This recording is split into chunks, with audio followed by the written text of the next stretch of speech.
September 19th, 1944. 06:15 hours, near Arracourt, in the Lorraine region of eastern France. The fog lay heavy over the rolling countryside, clinging to fields, hedgerows, and narrow farm roads like a second skin.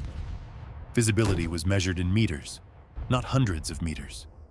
To German tank commanders of the newly formed 113th Panzer Brigade, this was ideal terrain for an armored counterstroke. Fog masked movement. Narrow approaches funneled the enemy. And the brigade's Panthers, factory-fresh vehicles delivered only weeks earlier, were designed precisely for this kind of engagement. The order had come down personally from Adolf Hitler. The American Third Army, under Lieutenant General George S. Patton, had advanced too far, too fast. Its spearheads threatened Nancy and the German frontier beyond. Gentlemen, the 5th Panzer Army, commanded by General Hasso von Manteuffel, was to strike back with speed and decisiveness, restoring the front and reasserting German armored dominance in Lorraine. The 113th Panzer Brigade moved forward just after dawn. Panthers rolled in column, engines low and steady, crews confident. These were not exhausted veterans dragged from earlier battles. These were newly organized units, crews trained on doctrine refined since 1939.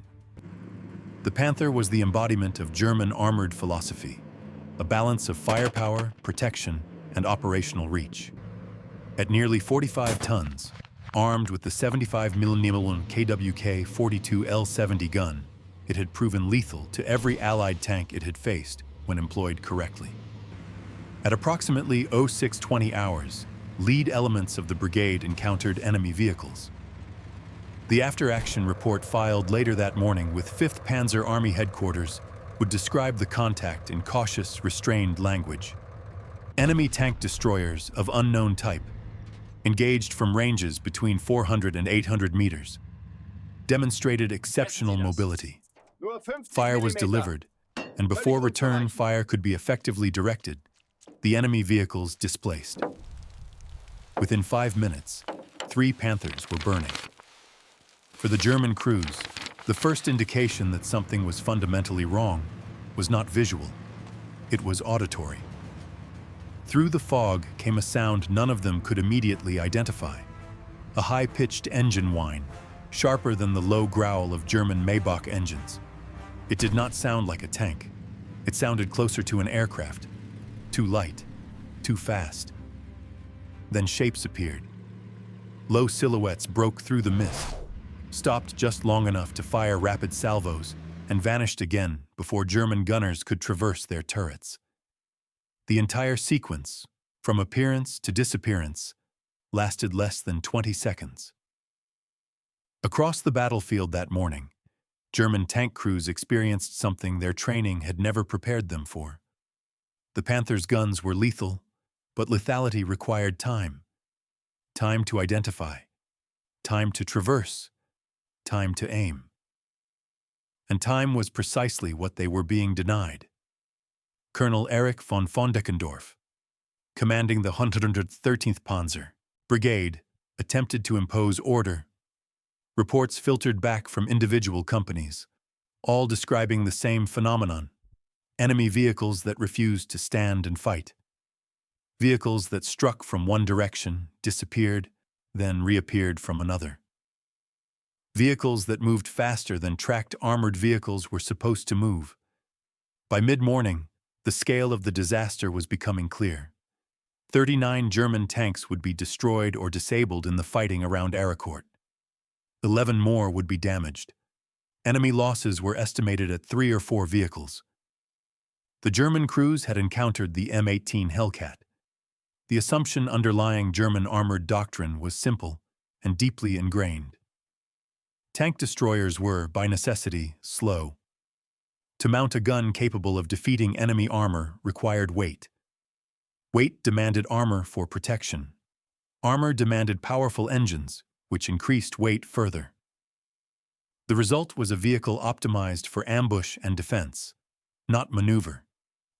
Germany's own tank destroyers reflected this logic perfectly. Vehicles like the Jagd Panther weighed over 46 tons, carried thick frontal armor, and mounted the fearsome 88mm gun. They were conceived as mobile fortresses, intended to dominate long-range engagements through superior firepower and protection. The idea that a tank destroyer could survive by being faster than enemy tanks, faster not just in theory but in practice, was not merely unorthodox. It was considered militarily absurd. Yet that morning in Lorraine, German tank crews were discovering the consequences of an entirely different design philosophy. The M18 Hellcat was capable of reaching 55 miles per hour on roads. No tracked armored fighting vehicle in the world could match that speed. Its creators had accepted vulnerability as a given and treated mobility as the primary form of protection.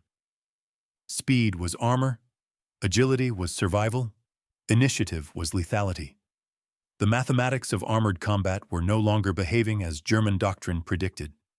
A Panther's turret traverse was mechanically linked to engine speed. Depending on RPM, a full 360-degree rotation required between 18 and 60 seconds. Under combat conditions, with engines not always running at optimal speeds, effective traverse times often approached the higher end of that range. The M18's turret, by contrast, was hydraulically powered. It could rotate a full 360 degrees in approximately 24 seconds, independent of engine RPM. More importantly, it could do so consistently, regardless of whether the vehicle was stationary or moving. At 55 miles per hour, an M18 could cover 400 meters in roughly 16 seconds. In that same interval, a Panther attempting to rotate its turret 90 degrees would still be searching for its target. The German crews at Arracourt were not being outgunned. They were being outpaced. This reality had its origins far from the fog-shrouded fields of Lorraine. It began nearly 3 years earlier, in a briefing room at the United States War Department. December 1941. Lieutenant Colonel Andrew Davis Bruce stood before a classified audience, confronting a military establishment shaken by recent events. German blitzkrieg operations had shattered conventional assumptions about warfare. Poland had collapsed in 35 days. France, possessing what was widely regarded as the most powerful army in Europe, had fallen in just 6 weeks. The Wehrmacht had demonstrated that speed, concentration, and initiative could overwhelm static defenses regardless of theoretical strength. For Bruce, a cavalry officer by training, the lesson was unmistakable. Mobility was not merely a supporting characteristic. It was decisive.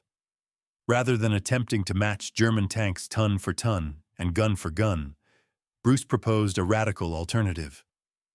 The United States would create a force designed to hunt enemy armor the way cavalry once hunted infantry, through speed, surprise, and relentless maneuver. The tank destroyer force would not fight fair battles. It would seek, strike, and destroy. From that moment forward, American ordnance requirements began evolving rapidly.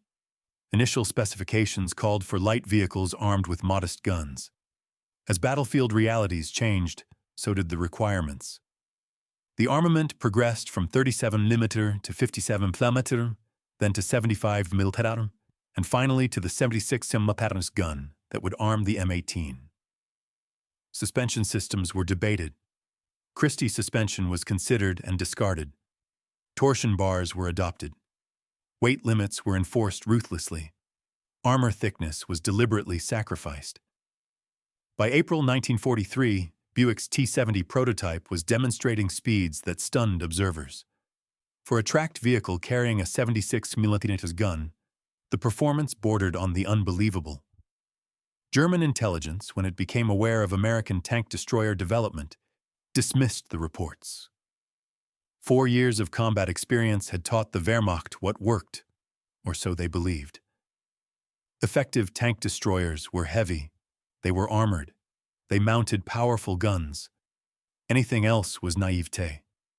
The notion that Americans would deliberately build a 17.7-ton vehicle with armor no thicker than 25 millimeters seemed less like innovation and more like ignorance. At Arracourt, that assumption would collapse in flames and smoke. The fog that morning concealed more than movement. It concealed the moment when German armored doctrine ceased to function as intended. Crews trained for deliberate, methodical engagements found themselves reacting to opponents who refused to obey established rules. The Hellcats did not linger. They did not duel. They did not give German gunners the time their machines required. They appeared, fired, and vanished again and again. By the end of the day, the Panthers of the 113th Panzer Brigade were no longer advancing toward their objectives. They were burning wrecks scattered across the Lorraine countryside. The Americans had not built a better tank. They had built something else entirely. And on September 19, 1944, German tank crews learned that speed could be deadlier than armor. The M18 Hellcat did not emerge from a single inspired drawing or a sudden technological breakthrough.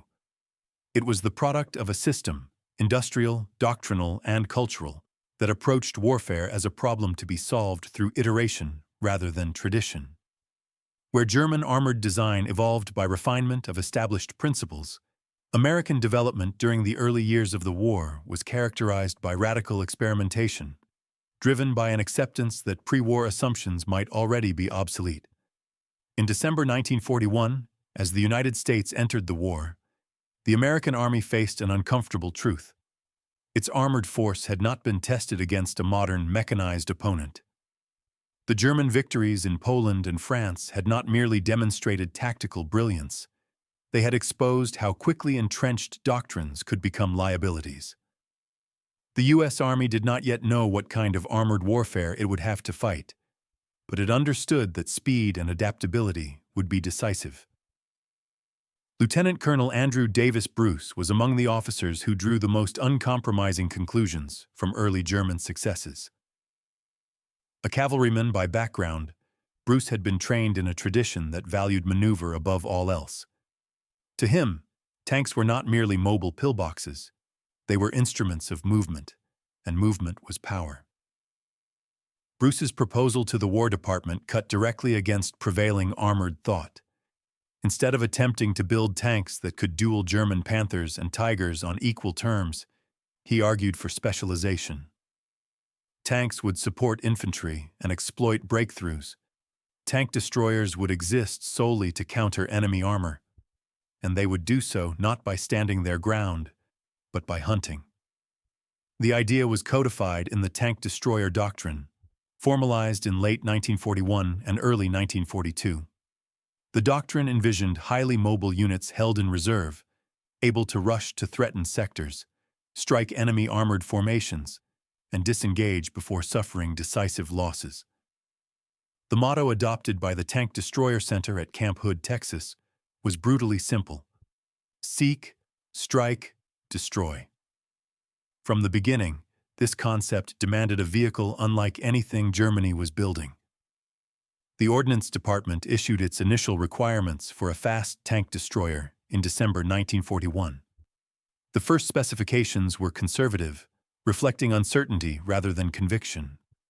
Early proposals called for a 37mm gun mounted on a lightly armored chassis. As reports from North Africa and the Eastern Front filtered in, those requirements changed almost monthly. German tanks were getting heavier. Armor thickness was increasing. Firepower had to keep pace. By mid-1942, the 37mm was deemed inadequate. It was replaced by a 57mm gun. Within months, that too was considered insufficient. The requirements moved to a 75mm gun, and finally settled on the 76mm M1 series, a weapon capable of defeating German medium tanks at practical combat ranges. Each change threatened to derail the project. Every increase in gun size added weight. Every pound of weight reduced speed. American engineers faced a problem that German designers largely avoided by accepting heavier vehicles as inevitable. How do you mount a powerful gun without building a heavy tank? The answer lay in ruthless prioritization. Armor protection was the first casualty. The Hellcat's designers accepted from the outset that the vehicle could not survive direct hits from German anti-tank guns. Maximum armor thickness would be limited to 25mm on the turret front. Hull side armor would be as thin as 13 millimeters. This was not oversight. It was deliberate. The second critical decision concerned the powertrain. Instead of developing a new engine, American engineers selected an existing aircraft-derived radial engine, the Wright R975. This 9-cylinder, air-cooled engine had already proven reliable in multiple applications. Early versions produced 350 horsepower.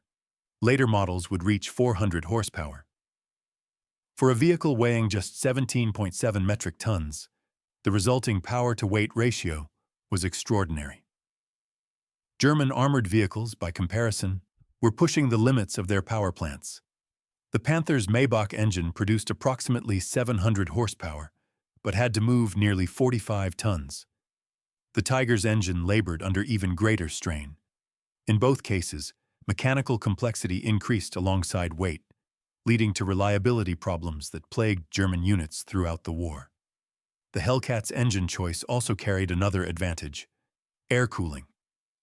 Without radiators or coolant systems, the vehicle was less vulnerable to small arms fire and shrapnel. While the engine itself remained exposed, it eliminated an entire category of battlefield failure that afflicted liquid-cooled designs. Suspension was another area where American designers made critical choices. Christie's suspension, popular in earlier American and Soviet designs, was considered but ultimately rejected. It offered speed, but at the cost of durability and maintenance complexity. Instead, torsion bar suspension was adopted, providing a balance between high-speed performance and long-term reliability. With nearly 14 inches of wheel travel, the Hellcat could maintain speed over rough terrain that would force heavier vehicles to slow dramatically. Perhaps the most unconventional decision involved the transmission. The Torquematic automatic transmission, developed by General Motors, eliminated the need for manual clutching. Drivers could focus entirely on maneuvering rather than gear selection. In a vehicle expected to operate at extreme speeds under fire, this was not a luxury. It was a survival feature. By April 1943, Buick's T-70 prototype was ready for trials. The results stunned observers. On test tracks, the vehicle reached speeds approaching 90 kilometers per hour. For a tracked, armored vehicle carrying a 76mm gun, such performance defied conventional wisdom. Within the American industrial system, this achievement was celebrated as evidence of innovation. Within the German intelligence apparatus, it was dismissed. When reports of American tank destroyer development reached the Wehrmacht, they were filtered through a doctrinal lens hardened by 4 years of combat. German experience suggested that effective anti-tank vehicles required thick armor and heavy guns. Speed, while desirable, was secondary to survivability. The Jagd Panther, weighing over 46 tons and armed with an 88mm gun, epitomized this belief. The notion that the United States would intentionally field a vehicle less than half that weight, protected by armor vulnerable to almost any anti-tank weapon, seemed incomprehensible. German analysts interpreted American choices not as deliberate trade-offs, but as evidence of industrial naivete. This misinterpretation was reinforced by German assumptions about American manufacturing culture. The Wehrmacht had long believed that American industry prioritized quantity over quality, producing crude but numerous weapons that lacked refinement. The idea that such an industry would produce a vehicle optimized for speed rather than brute force fit neatly into existing stereotypes. Yet those assumptions overlooked a critical difference. American design philosophy did not seek to perfect a single ideal vehicle. It sought to create systems that could be adapted, replaced, and improved continuously. The Hellcat was not expected to survive indefinitely. It was expected to perform a specific function under specific conditions, and to do so better than anything else on the battlefield. The first combat encounters would challenge German assumptions, but not immediately overturn them. When M18s appeared during the Anzio breakout in May 1944, German reports described them cautiously. Speed estimates of 70 to 80 kilometers per hour were noted, but often qualified as exaggerated. Losses inflicted by the new vehicles were attributed to surprise rather than capability. At higher levels of command, these reports were filed and forgotten. What German planners failed to appreciate was that the Hellcat was not a weapon designed for individual duels. It was designed to function as part of a doctrine that emphasized coordination, mobility, and initiative. The vehicle's effectiveness depended less on its armor or gun than on how it was employed. This doctrine was refined relentlessly at Camp Hood, Texas, where the Tank Destroyer Center trained thousands of crews. Training for Hellcat units differed fundamentally from that of conventional tank units. Drivers were taught to operate at maximum speed, to exploit terrain aggressively, and to accept risk as an inherent part of their role. Gunner training emphasized rapid target acquisition rather than deliberate long-range fire. Commanders were trained to think in terms of movement, cycles, always planning their next two firing positions before engaging. The emphasis was not on holding ground, it was on denying the enemy time. The system that produced the M18 Hellcat extended beyond doctrine and training. It was sustained by an industrial base capable of absorbing losses without collapsing. Between July 1943 and October 1944, Buick manufactured 2,507 M18s. Production peaked at 267 units in November 1943. While the original contract called for nearly 9,000 vehicles, the number was reduced as battlefield realities shifted and the tank destroyer doctrine evolved. Each Hellcat cost approximately $55,230 in 1943 dollars. The specialized engine and transmission made it more expensive than some American tanks, but it remained well within the capacity of mass production. Components were standardized wherever possible. The Wright R975 engine was already in widespread use. The open-topped turret simplified manufacturing and maintenance. Automotive production techniques were applied ruthlessly. By contrast, German Panther production was plagued by complexity. A single Panther cost approximately 117,100 Reichsmarks and required significantly more labor hours to complete. Final drives and transmissions were intricate and failure-prone. As Allied bombing disrupted supply chains, these vulnerabilities became fatal. The Hellcat, by design, accepted impermanence. It was not meant to be rebuilt endlessly. It was meant to be replaced. This acceptance of loss was perhaps the most profound difference between the two systems. German armored doctrine prized the preservation of experienced crews and vehicles. Losses were seen as failures to be avoided. American doctrine, supported by overwhelming industrial output, treated losses as inevitable but manageable. The system that sustained the M18 was not merely technological, it was psychological. Crews were selected for qualities that differed markedly from those valued in heavy tank units: comfort with risk, rapid decision-making, a preference for movement over protection.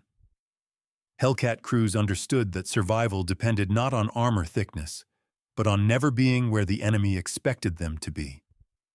By the summer of 1944, this system was ready to be tested on a scale that German intelligence had not anticipated. The American advance across France would provide the conditions the Hellcat had been designed for: fluid battlefields, extended front lines, and opportunities for rapid maneuver. The Germans would soon discover that the Hellcat was not an anomaly or a curiosity. It was the logical outcome of a system that valued adaptability over tradition. And when that system collided with German armored doctrine in the fields of Lorraine, the results would be catastrophic. The first cracks in German certainty did not appear in Lorraine. They emerged earlier, quietly, and were dismissed almost as soon as they were recorded. May 23, 1944, the Anzio beachhead, Italy. After months of brutal, static fighting along the Gustav Line, Allied forces launched a long-delayed breakout from the Anzio perimeter. The German defenses, anchored by experienced formations including elements of the Hermann Göring Panzer Division, had grown accustomed to predictable Allied patterns. Armor advanced cautiously. Firepower was applied methodically. Nothing moved quickly without warning. That morning, German tank crews encountered something unfamiliar. The division's daily combat report to the M18 Panzer Corps noted the appearance of a new American vehicle type. The language was careful, almost skeptical. Enemy employs new tank destroyer type. Vehicle speed estimated at 70 to 80 kilometers per hour. 2 Panzer by-4s destroyed before enemy vehicle withdrew. Return fire ineffective due to target's rapid movement. The report described vehicles that behaved unlike anything in German recognition manuals. Low silhouettes, abrupt appearances, short engagements followed by immediate displacement. Crews reported that these vehicles moved at speeds they associated with wheeled reconnaissance cars, not tracked machines mounting a 76 6mm gun. The implications were significant, but the response from higher headquarters was muted. At Corps and Army level, the report was treated as an anomaly. Italian terrain distorted perception. Combat stress exaggerated impressions. Speed estimates were notoriously unreliable in battle. The conclusion was implicit. Experienced crews had misjudged what they had seen. The report was forwarded to Berlin, where it joined dozens of similar intelligence fragments awaiting confirmation. There, it was quietly filed away. This pattern of dismissal reflected more than bureaucratic inertia. It revealed the depth of German doctrinal confidence. For 4 years, German armored forces had operated under assumptions reinforced by success. When new information contradicted those assumptions, the instinct was not to reevaluate doctrine, but to question the information. German tank training emphasized control. Engagements were to be deliberate. Fire superiority would be achieved through range, armor, and disciplined gunnery. Speed was important for operational movement, but tactically, excessive movement was seen as a liability. A moving vehicle was a less accurate firing platform. A stationary one was deadly. The M18 Hellcat inverted that logic. To American tank destroyer crews, movement was not a prelude to combat. It was combat. The Anzio reports were not isolated. Through June and July 1944, scattered engagements across Italy and France produced similar observations. Vehicles that appeared briefly, delivered accurate fire, and vanished. German losses that could not be attributed to conventional tank actions. Increasingly frequent mentions of exceptional mobility. Yet each report, taken individually, could be rationalized away. It was only in September 1944, as the American advance surged across France, that these fractures widened into something impossible to ignore. By early September, the U.S. Third Army had advanced more than 400 kilometers from the Normandy beaches. Patton's spearheads moved so quickly that German defensive planning struggled to keep pace. Front lines blurred. Reserve positions were overrun before they could be occupied. German formations were committed piecemeal, often without adequate reconnaissance. Hitler responded with characteristic rigidity. He ordered a counter-offensive in Lorraine to recapture Nancy and destroy Patton's exposed spearheads. The task fell to the 5th Panzer Army under General Hasso von Manteuffel, one of Germany's most capable operational commanders. Von Manteuffel understood the stakes. His army was short on fuel, short on trained replacements, and operating under constant Allied air pressure. Yet he believed that a concentrated armored blow, delivered by fresh units, could still restore the situation. 2 newly formed panzer brigades, the 111th and 113th, were assembled for the attack. Both were equipped with factory-new Panthers, vehicles that represented the pinnacle of German armored development. Crews were hastily trained, but technically proficient. The plan relied on surprise, fog, and decisive action. What von Manteuffel did not fully appreciate was that the battlefield environment of September 1944 favored a different kind of force. The American units advancing through Lorraine were not static. They were highly mobile, loosely structured, and aggressively opportunistic. Among them were tank destroyer battalions equipped with the M18 Hellcat. The 704th Tank Destroyer Battalion, attached to the 4th Armored Division's Combat Command A, had positioned its M18s around the town of Arracourt. Their mission was defensive, but not static.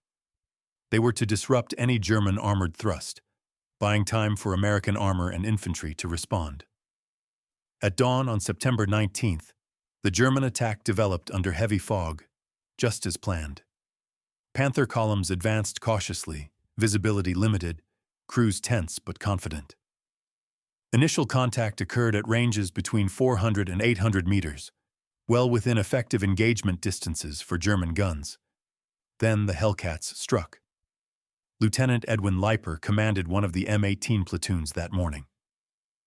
According to the 704th Battalion's after-action report, his unit engaged enemy armor using shoot and scoot tactics, delivering fire from concealed positions before rapidly displacing.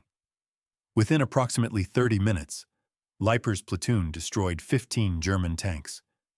One vehicle in particular achieved extraordinary success. Sergeant Henry R. Hartman's M18 was positioned on the platoon's flank, exploiting the fog and terrain to maximum effect. His gunner knocked out 6 Panthers in rapid succession. Each engagement followed the same pattern: fire, reverse at full speed, relocate and re-engage from a new angle before German crews could respond. Hartman's actions would later earn him the Distinguished Service Cross, but at the time, they represented something far more important. They provided irrefutable evidence that German assumptions about armored combat were no longer valid. The German divisional records captured the shock with unusual candor. Enemy tank destroyers encountered in vicinity Arracourt. Vehicles demonstrate unprecedented mobility. Estimated speed 80+ kilometers per hour. Losses: 39 tanks destroyed, 11 damaged. Enemy losses estimated at 3 to 4 vehicles. For the first time, German reports acknowledged not just surprise, but systemic disadvantage. The Panthers had not been defeated because they were technically inferior. In direct engagements, their guns and armor remained formidable.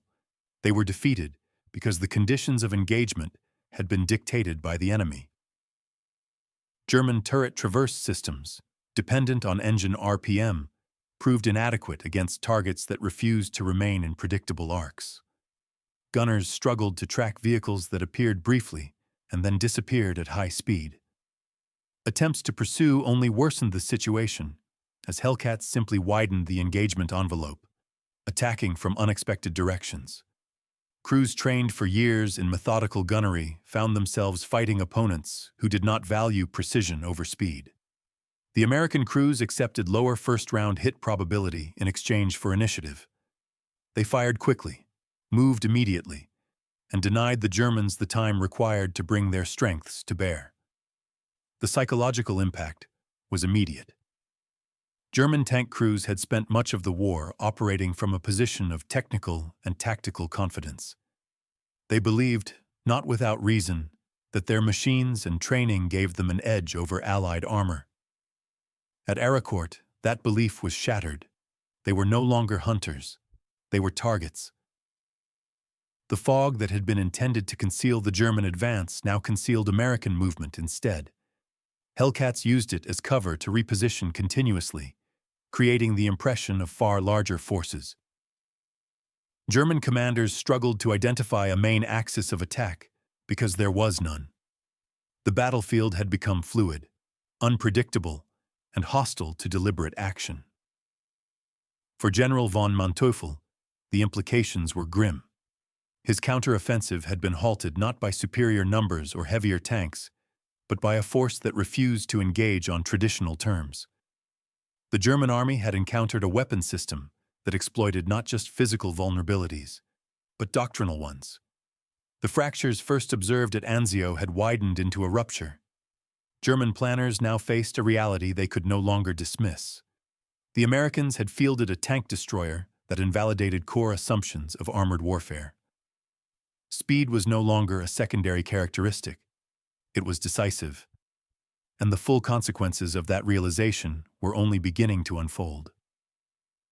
By the afternoon of September 19, 1944, the German counteroffensive in Lorraine had, lost its momentum.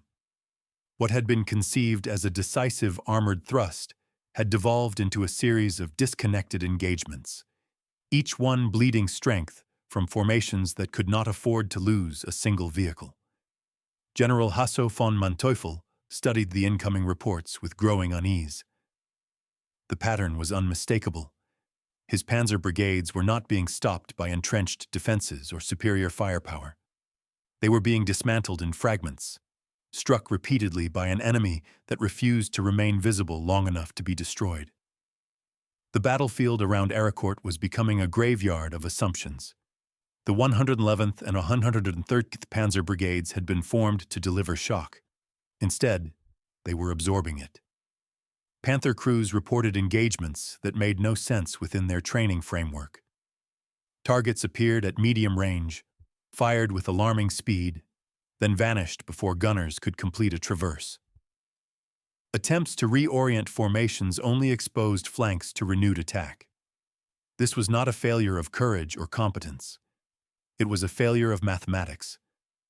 The Panther's turret traverse, dependent on engine RPM, was never designed to track multiple fast-moving targets arriving from unpredictable directions. Under ideal conditions, with the engine running at high revolutions, late-model Panthers could achieve traverse speeds of up to 19 degrees per second, allowing a full 360-degree rotation in approximately 19 seconds. Early models, or vehicles operating at lower RPM, required closer to 60 seconds for the same movement. The M18 Hellcat's turret traverse was hydraulically powered, maintaining a consistent speed of approximately 15 degrees per second, regardless of engine speed. A full rotation required roughly 24 seconds, every time, under all conditions. The difference was not merely theoretical. At its top speed of 55 miles per hour, the M18 could cover 400 meters in approximately 16 seconds. It could move 800 meters in roughly 33 seconds. A Panther attempting to track such a vehicle through a 180-degree arc often required between 30 and 60 seconds to complete the traverse, depending on engine speed and crew reaction time. By the time the German gun was laid, the target was gone. This asymmetry defined the fighting throughout September 19th and 20th. American tank destroyer units did not attempt to hold ground. They flowed around German advances, striking from concealment, withdrawing at full speed, and reappearing from new angles. Each engagement was brief, violent, and disorienting. The 704th Tank Destroyer Battalion's after-action reports reflected this reality with clinical precision. Engagement sequences emphasized short firing windows, typically 3 to 5 rounds, followed by immediate displacement of at least 200 yards. Vehicles were instructed never to remain stationary under enemy observation for more than 60 seconds. These were not guidelines. They were survival rules. German attempts to adapt in real time proved futile. Some Panther crews attempted to pre-position their turrets along likely approach routes, only to find Hellcats attacking from entirely different directions. Others attempted pursuit, a catastrophic error. The M18's superior speed ensured that any chase only extended exposure and invited flanking fire. Losses mounted rapidly. By the end of the fighting around Arracourt, German records confirmed 39 tanks destroyed and 11 damaged in the 113th Panzer Brigade alone. American losses were estimated at 3 to 4 M18s, a ratio that shocked German commanders accustomed to far more favorable exchanges.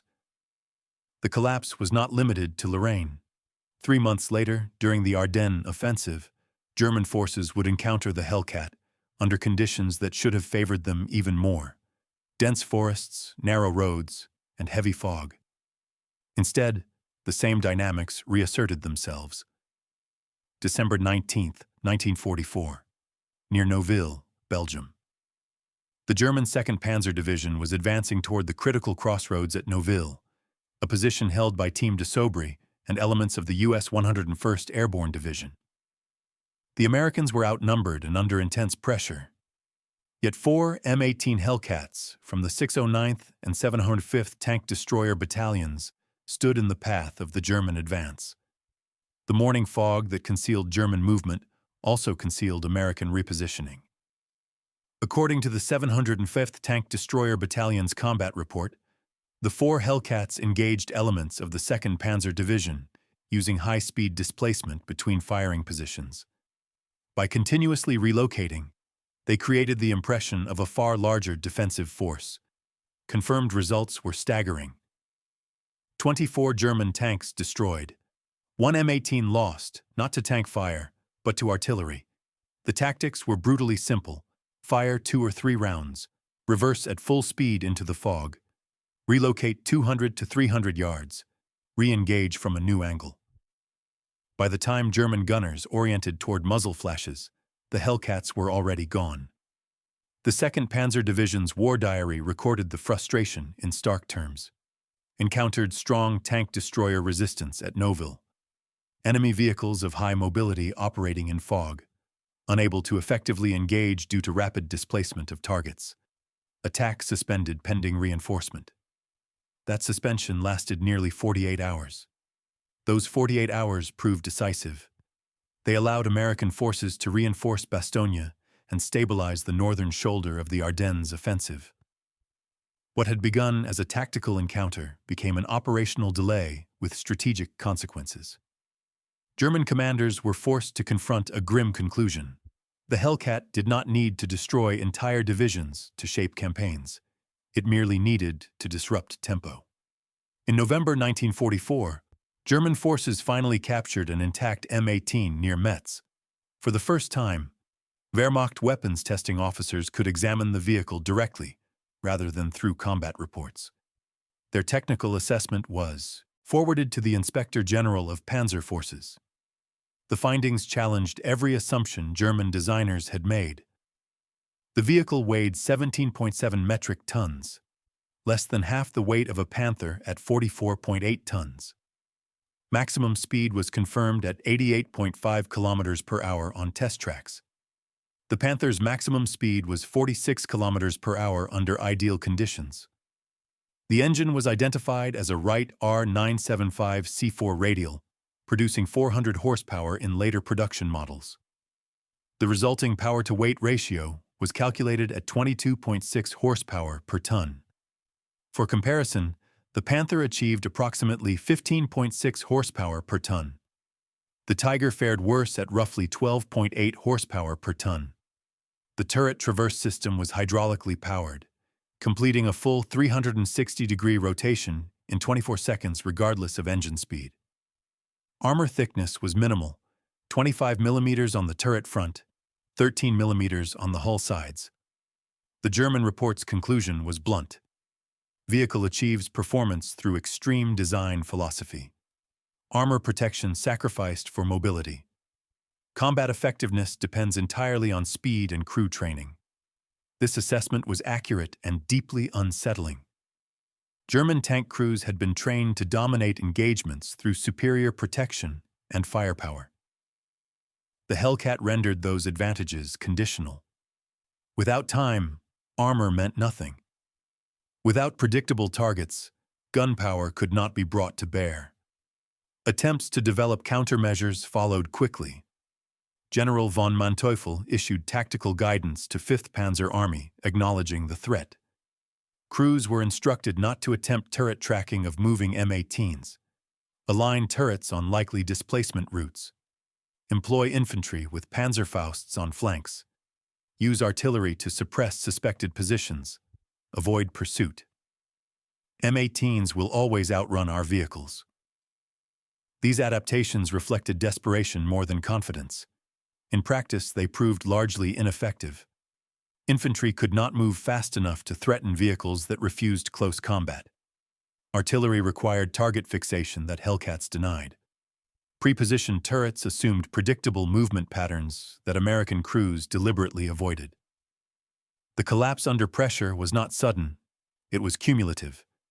Each engagement eroded German confidence, not just in equipment, but in doctrine. Crews began hesitating, commanders delayed decisions. Initiative passed irreversibly to the Americans.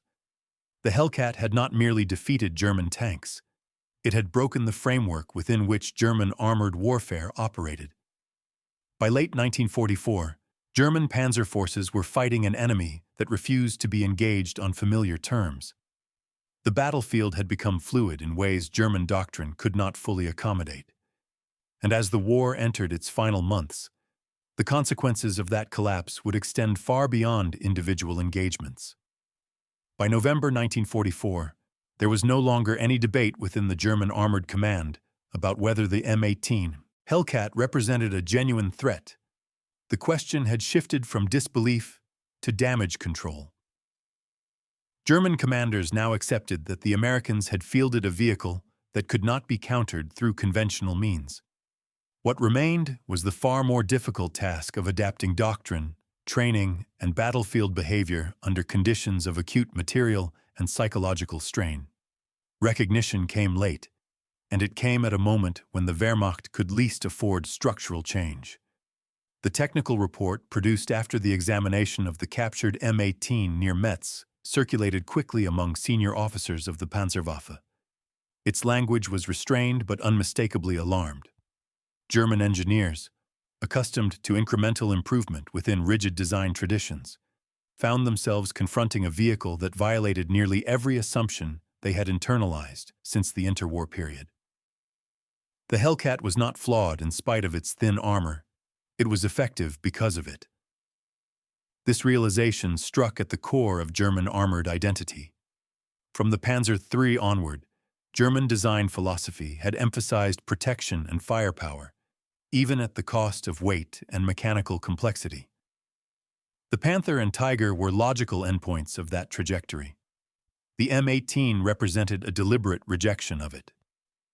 General Hasso von Manteuffel, whose 5th Panzer Army had suffered repeatedly at the hands of Hellcat-equipped units, was among the first senior commanders to attempt a systematic response. In late November 1944, he issued tactical guidance acknowledging the M18 explicitly by name. Enemy M18 tank destroyers confirmed, capable of 80+ km per hour road speed, 40+ km per hour cross-country. Standard engagement procedures must be modified. The guidance reflected an understanding of the problem, but also its intractability. Crews were instructed not to attempt to track moving M18s with turret traverse. Instead, turrets were to be pre-positioned along likely displacement routes. Infantry with Panzerfausts were to be deployed aggressively on flanks. Artillery was to be used to suppress suspected firing positions rather than engage observed targets. Pursuit was forbidden. The directive concluded bluntly: M18s will always outrun our vehicles. On paper, these measures were logical. In practice, they collided with reality. Pre-positioning turrets assumed that Hellcat crews would move along predictable routes. They did not. American tank destroyer commanders deliberately avoided patterns, varying distances and angles of displacement, precisely to defeat anticipatory fires. Infantry, even when well-equipped, could not close with vehicles that refused to remain stationary and maintained standoff distances of 500 meters or more. Artillery required time to observe, time to calculate, time to fire. The Hellcat denied all three. Most critically, German crews struggled to unlearn habits ingrained by years of training. Panzer doctrine emphasized patience, precision, and discipline. Crews were rewarded for controlled engagements, not impulsive action. Against Hellcats, hesitation was fatal. The Americans, by contrast, had trained specifically for this environment. At Camp Hood, Texas, Hellcat crews were taught that armor was irrelevant if speed was misused. Training emphasized constant movement, terrain exploitation, and aggressive initiative. Drivers practiced high-speed maneuvering until it became instinctive. Gunners trained to acquire targets rapidly and fire immediately, accepting that not every first round would hit. Commanders were drilled to think in sequences, always planning their next 2 firing positions before giving the order to fire. The psychological profile of Hellcat crews reflected this philosophy. They were selected for comfort with risk, for rapid decision-making, and for a willingness to trade certainty for opportunity. Many veterans would later describe their vehicles as tin cans, but tin cans that could run faster than anything else on the battlefield. This asymmetry and mindset proved decisive. German attempts to adapt reached their limit during the Ardennes offensive. In theory, the dense forests, narrow roads, and winter conditions should have neutralized American speed advantages. In practice, Hellcats exploited fog, road networks, and short engagement distances to devastating effect. The engagement at Nouville demonstrated the limits of German adaptation. Despite numerical superiority and favorable terrain, the 2nd Panzer Division was delayed by 4 M18s operating with textbook shoot and scoot tactics. The 48-hour delay imposed by that engagement allowed American forces to consolidate at Bastogne, altering the operational balance of the entire offensive. German commanders understood what this meant. They were not losing battles solely because of material inferiority. They were losing time. And in late 1944, time was the one resource Germany no longer possessed. Recognition of the Hellcat threat extended beyond tactical manuals. It reshaped German expectations of the battlefield itself. Tank crews began operating with heightened anxiety, scanning constantly for fleeting silhouettes and muzzle flashes. Reports increasingly mentioned phantom vehicles, targets that appeared, inflicted damage, and vanished before engagement could be completed. This psychological strain compounded existing exhaustion. Crews were fighting an enemy that could not be fixed in place, could not be forced into decisive engagement, and could not be reliably countered with the tools at hand. Morale suffered accordingly.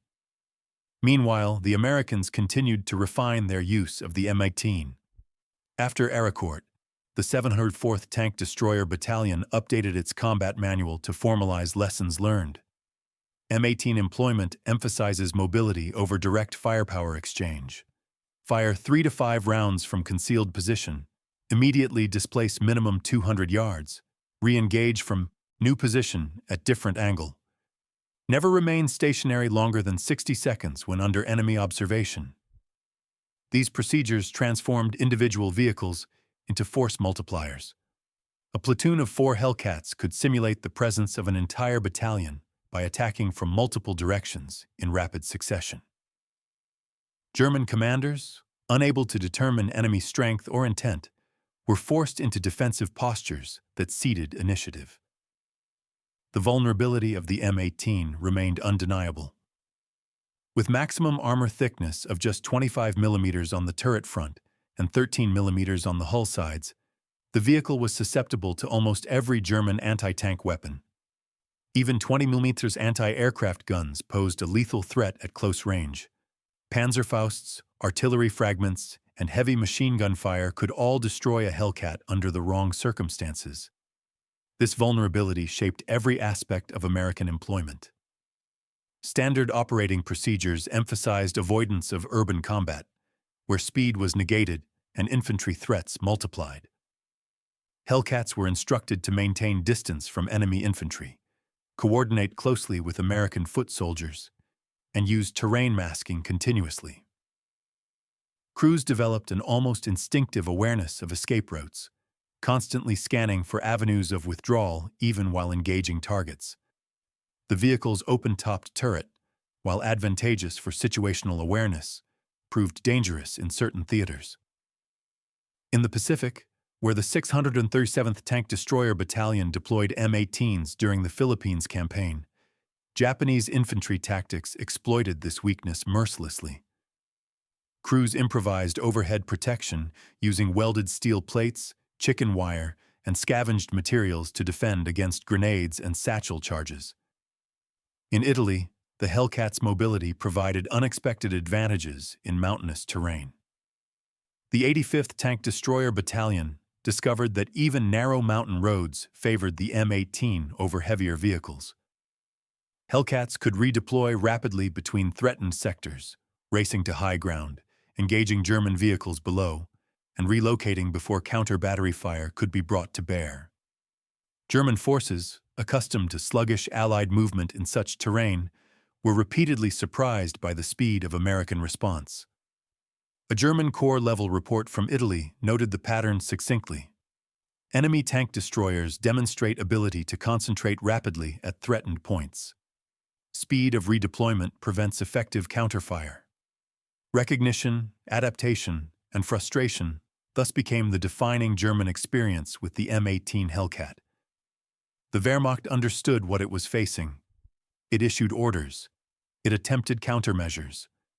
But the structural conditions of late-war Germany, fuel shortages, exhausted crews, rigid training systems, and collapsing logistics, left little room for meaningful transformation. The Hellcat had exploited a window of vulnerability created not by technical inferiority, but by doctrinal inertia.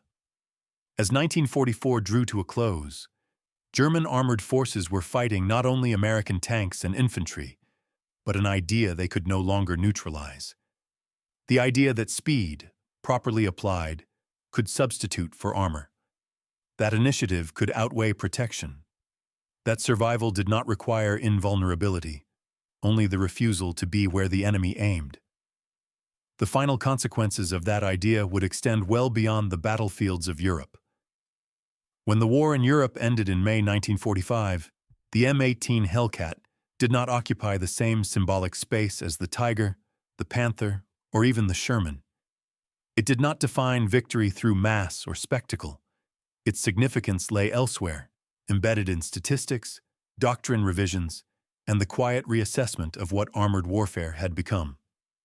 By the final months of the conflict, Hellcat-equipped tank destroyer battalions had accumulated a substantial combat record. At peak strength in March 1945, approximately 540 M18s were in service across the European theater. Combat losses totaled 216 vehicles. Confirmed kill-to-loss ratio stood at approximately 2.3 to 1. Average engagement range was roughly 650 meters. Average engagement duration was just 2.3 minutes. These numbers told a nuanced story. The kill ratio, while respectable, fell short of pre-war expectations for tank destroyer units. Early doctrine had envisioned catastrophic destruction of massed enemy armor. In reality, such formations rarely materialized. Approximately 70% of Hellcat combat time was spent in infantry support roles rather than tank hunting missions. The battlefield had evolved in ways doctrine had not predicted, yet the statistics revealed something more important than ratios. Crew survival rates when M18s were destroyed reached approximately 73%, significantly higher than many heavier armored vehicles. The Hellcat's speed allowed crews to escape burning vehicles more frequently. Thin armor meant catastrophic penetration, but rapid movement often prevented repeated hits. Survivability, paradoxically, was achieved through exposure rather than protection. German commanders understood this distinction clearly by the war's end. In post-war interrogations conducted by the U.S. Army's Military History Institute, captured officers repeatedly returned to the same theme. The Hellcat was dangerous, not because it was invulnerable, but because it refused predictability. Colonel Friedrich von Deckendorf, captured in December 1944, summarized the imbalance succinctly. "Your vehicles force us to fight without time. Our doctrine requires time." That observation extended beyond the M18 itself. It reflected a broader shift in how warfare was being industrialized. The Hellcat's production history illustrated this transformation. Buick Motor Division manufactured 2,507 M18s between July 1943 and October 1944. Production peaked at 267 units in November 1943. Each vehicle cost approximately $55,230 in 1943 dollars, expensive by American standards, but well within the capacity of mass production. The original contract for nearly 9,000 vehicles was reduced as the war progressed and doctrine evolved. Germany, by contrast, struggled to replace losses. A single Panther cost approximately 117,100 Reichsmarks and required extensive labor hours. Complex transmissions and final drives demanded skilled maintenance that late-war Germany could no longer reliably provide. The Panther's theoretical superiority became irrelevant when vehicles could not be fielded in sufficient numbers or maintained under combat conditions. The Hellcat was never intended to be immortal. It was designed to be expendable and replaceable. This philosophy carried profound implications for post-war armored development. Although the U.S. tank destroyer force was officially disbanded in November 1945 and the doctrine abandoned, the lessons of the Hellcat did not disappear. They migrated. In France, designers pursued lightweight armored vehicles that emphasized speed and firepower over protection. The AMX-13, with its oscillating turret and automatic loader, reflected a similar willingness to sacrifice armor for mobility. In Britain, the Combat Vehicle Reconnaissance, tracked series, prioritized speed and rapid redeployment. In the Soviet Union, vehicles like the PT-76 and later infantry fighting vehicles emphasized operational mobility and strategic reach. Perhaps most striking was Germany's own post-war evolution. The Leopard 1, introduced in the 1960s, represented a complete reversal of World War II German design philosophy. Heavy armor was abandoned in favor of mobility, fire control, and speed. Survivability would be achieved through maneuver and engagement control rather than passive protection. The intellectual lineage from the Hellcat was unmistakable. Modern wheeled tank destroyers, such as the Italian Centauro, the Japanese Type 16, and the American M18 mobile gun system, reflect the same acceptance of vulnerability in exchange for strategic and tactical mobility. These vehicles do not pretend to be invincible. They seek instead to control the terms of engagement. The Hellcat had demonstrated that this trade-off could work. Why then had German forces, renowned for tactical innovation, failed to counter the M18 effectively? Several factors converged. Doctrinal rigidity played a central role. German tank training emphasized deliberate, long-range gunnery and positional dominance. These skills were irrelevant against opponents who refused stand-up fights. Technical limitations compounded the problem. Turret traverse systems dependent on engine RPM could not match the Hellcat's consistent hydraulic traverse. At low engine speeds, German tanks were effectively blind to fast-moving flanking threats. Psychological shock also mattered.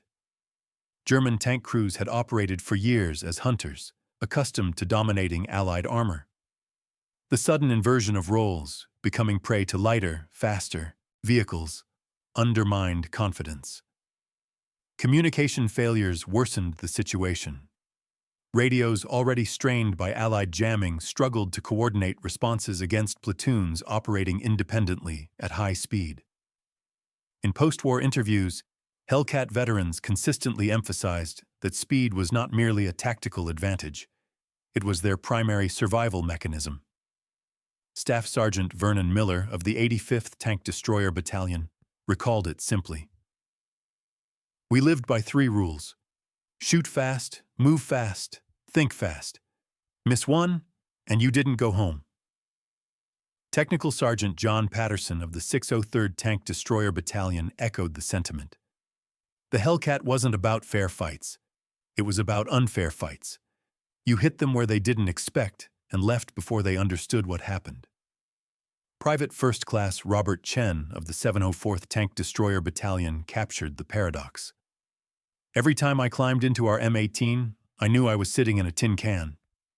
But it was a tin can that could run 55 miles per hour. That speed saved my life more times than armor ever could." The Hellcat's technical characteristics reinforced these experiences.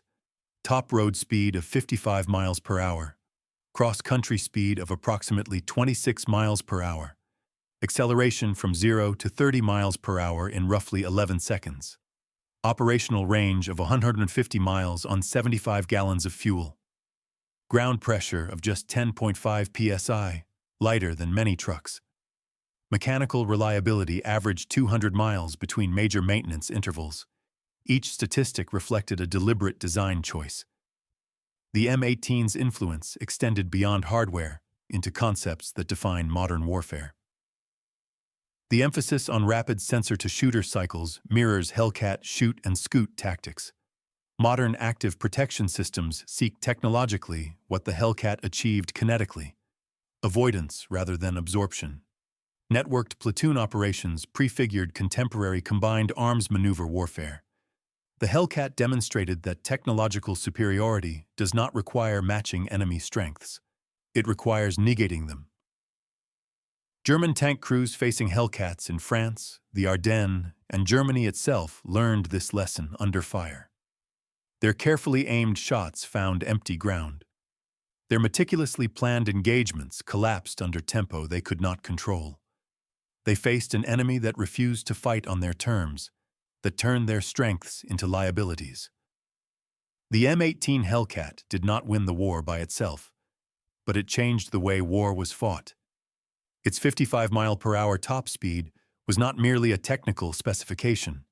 It was a declaration of intent, a rejection of static thinking, a proof that protection could be achieved through movement, that lethality could emerge from initiative, and that dominance could be secured without mass.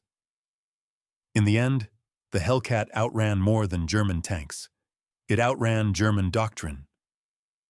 Every time modern military planners choose mobility over armor, every time designers accept vulnerability to gain speed, every time commanders prioritize tempo over caution, the Hellcat's legacy echoes quietly in the background. Sometimes, the best armor is not being where the enemy shoots,